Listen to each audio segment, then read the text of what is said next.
materials.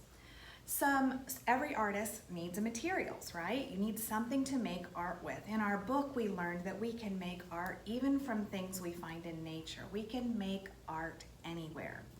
But those would be called unconventional ways of making art. In other words, they're not very usual. They're quite unusual, aren't they? So let's first look at some of the usual ways that we make art. And I want you to start this week gathering your materials in some sort of a container that you can keep them safe in. You might have a container that looks like this, just a simple box. I found this at home. Something had come in it. It has the top off. This would make a great box for my art supplies at home.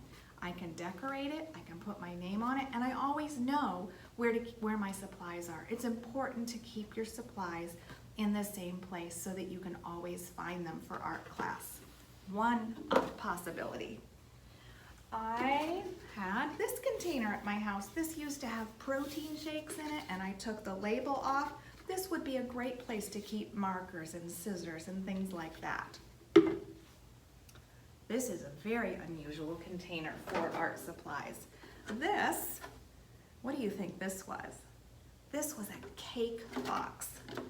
We got a chocolate cake for a family party. And then I cleaned it out. This is what the cake sat on. This was to cover the cake. But if I flip it over, I can put my art supplies in here and use this as a lid. I want you to think and get creative about where you can keep your supplies. And it's perfectly okay if you already have something great to keep them in. You might have a shoebox with a lid. You might have a container like this that you can keep them in. You might have something cool like this you can keep them in, but it doesn't need to be fancy. It can be anything. This was a box from, I think it was from Costco, and I bought muffins in it. This would be a great place to keep art supplies too. I gave you a few ideas, and I bet you can think of a whole bunch more. So what I will do is have you this week do a little scavenger hunt, and I'll give you a list of things you can look for. See what you have at home. Do you have markers? Put them in your box. Do you have colored pencils? Put them in your box. Glue could go in your box. A pencil sharpener could go in your box. An eraser could go in your box. A pair of scissors could go in your art box. I have some Sharpies. You might not have those at home. If you do, they could go in your box. Glue sticks could go in your box. Notice I'm saying could. You don't have to go out and get things unless, of course, you want to. I want you to use what you have at home, and we will make art with whatever you find. I've got some oil pastels. I've got some chalks. Got a couple pencils that can go in my box. You see where I'm headed? Fill up your box with everything you have right now at home to make art. I found some Play-Doh in the art room. Maybe you have some left from this summer that you want to put in your box too. Okay, those are some conventional or usual, normal things that we make art with.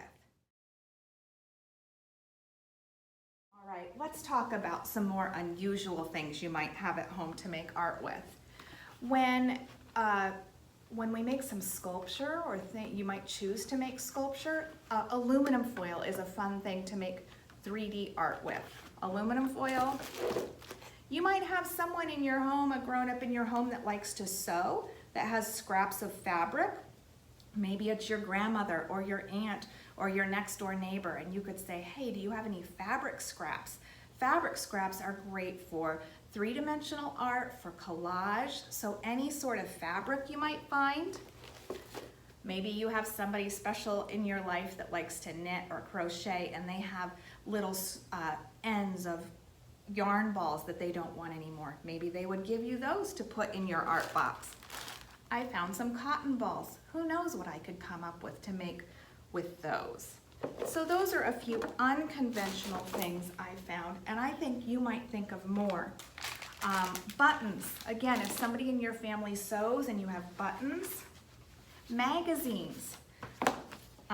This magazine comes in the mail at my house, and it looks like it comes to the art room too. So here are some magazines. Magazines are great for making art, so keep a stash of those in your art kit. Here are some things that I found in my recycling. This is just a little square of cardboard, and I can draw on it. I could make sculpture with it. It would be a great place if I ran out of paper at home. I could make a painting on this little piece of cardboard. What else could you make art on if you can't find a piece of paper at home? Think about that for a minute. One thought I had was to take a cereal box and cut the sides and use the inside of the cereal box to make art. So I could use this, I'm going to try to get this cut quickly. I could use the inside, and I would have two big pieces to draw on and a couple of little ones to draw on too. Think about all the things around your house that you might have that could be turned into drawing paper, wrapping paper, a grocery sack. I could cut up this grocery bag into pieces and use the inside that doesn't have any print on it for my paper. This is a little cardboard piece that I cut off my spaghetti box last night that I can use to do a little doodle or a sketch on. So I want you to get creative, boys and girls. Think of conventional and unconventional. If you have watercolors at home, put them in your box. If you don't have watercolors, I'm going to be showing you sometime how you can paint with food coloring if you have that at home. And also how we can make our markers turn into paint. So we've got lots of fun things planned today. This week, I want you to gather some materials. Think about what you can put your art on. Do you have copy paper at home? Do you have a sketchbook? Do you have pieces of junk mail that you can flip over and draw on the back side of the paper? There's all kinds of things you can find to draw on, and I know you're going to use your minds and come up with some great ideas to share with